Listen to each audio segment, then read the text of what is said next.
Hey, how's it going, everybody? This is Matt Thibault from Stacked, and today I am joined by Inero, the head coach for Golden Guardians. Inero, how you doing, man, today? Doing pretty good, man. Thanks for having me. Yeah, absolutely. So the first thing I want to say, that was quite the competitive game. It went from dominant to one side, coin flip Baron steal, back to the other Yeah, side. It was quite the show to watch. So, what I yeah. wanted to ask you is, you've got a young roster, so how do you feel about Golden Guardians' performance over the past couple days here?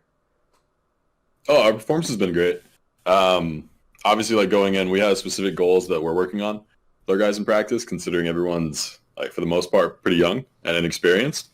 Um, so as long as we're like hitting those goals, which like today we definitely hit on with a lot of like early game focused stuff for us, we're pretty happy. I think like yesterday we were more upset with our game versus CLG than we were for this one, even though like we won that game and lost this one. Like we slipped up some stuff, stage nerves in the first game, but I think today was it's a good showing for the things that we practiced. So feel good. I think our performance is good. We just threw the game. We yeeted it pretty hard with with a bad play, Yeah. but that happens. Yeah, but It's okay. and it is Spica too, so pretty much it kind of comes down to whatever that guy's about. And Yeah, it's an yeah, experience. and we've talked about this a couple as well. Like you do have young players. What's something you've been emphasizing to them as the weekend started up in the lock-in? I mean, main thing we've been emphasizing is just like hitting what we practiced on and like not being scared to mess up. Like we're not going to sit here and shit on the team or anything or any players just because they like mess up a play. If they went in doing what they intended to do, if their intent behind a play was what we wanted it to be and it was like on point and they executed that, whether it worked or not, like we're happy with that because at least then we can build on those types of things and help them build confidence in like making those decisions on stage. So a lot of emphasis on just hitting the things we practiced on early and being like confident with our decisions and just forcing them regardless of whether or not it's the right play or not. So that way we can look at it, learn from it, and feel good about the fact we made decisions and didn't just lose because the other team uh, hit us while we were just playing reactive. hmm Um, I want thinking back to the game that just occurred. Were there any moments that stood out during your team's performance where you're like, yes, this is what I want, or were there any moments where it's like, oh God, no, this is not what I want? Oh, I mean, everything through the early game was pretty much what we wanted.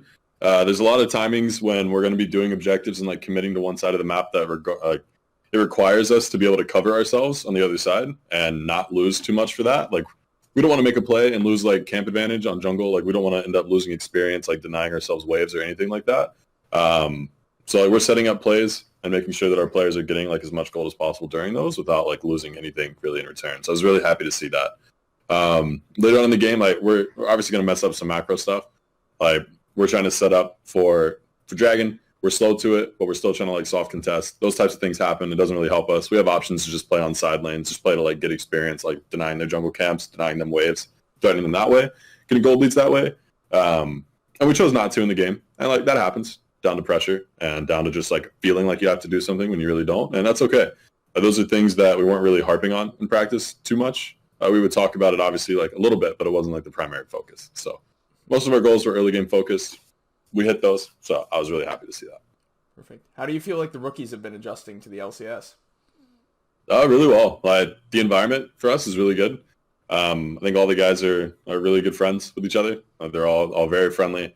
We can talk about stuff pretty bluntly. So they've been adapting pretty well. Like, it helps that scrims have been going great for us overall. I think we've lost like 3 scrim days total out of the whole like first 3 weeks we've been practicing. So it's pretty good. Like that really helps people to adapt and get used to it when they're recognizing like, oh shit, like yeah, these people in LCS already are pretty good, but it's not like they're like out of my league. Like, it's close. Like they're close to them, and what they're lacking in is just Hmm. the knowledge department, the knowledge of like how to play better individually themselves and how to play better as like a team themselves, all those things. And I was I particularly think impressed with Niles' plays in the top lane. Is that something he's always been trying to focus on? Is like trying to get that kind of lane dominance and transitioning from there? yeah, I think anyone that knows Niles knows he really likes to he really likes to shit on his opponent when he can, when he has like that lead and that opportunity. Like he's got a healthy amount of ego, and that's good.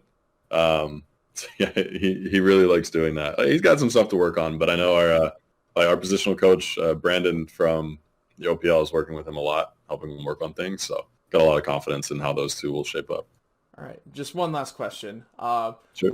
Yeah, coming off of some really great games from Golden Guardians, what should the fan base expect from your team in the future? Oh, I mean, you should just keep expecting stuff like this. Like everyone thought we would be 10th, and it happens. Like I think this is like the third time of the 4 or 5 teams I've worked on that I've come in and we've been rated 10th. Never happens. We pretty much always end up in playoffs and contesting for like a world spot when that happens. I'm not saying like that's going to happen here with this team, but I've got like really, really like big amount of confidence with them and like what we can do. I think as long as we're working on our shit together and we keep this environment good, like we can win so many fucking games. So it's going to be exciting either way. Like I know this team has a lot of confidence and I know they work together as a team. So we're going to be able to surprise people and fans should definitely expect that to happen. All right, awesome. Thanks so much for your time, man. Really appreciate you taking the time to talk to us.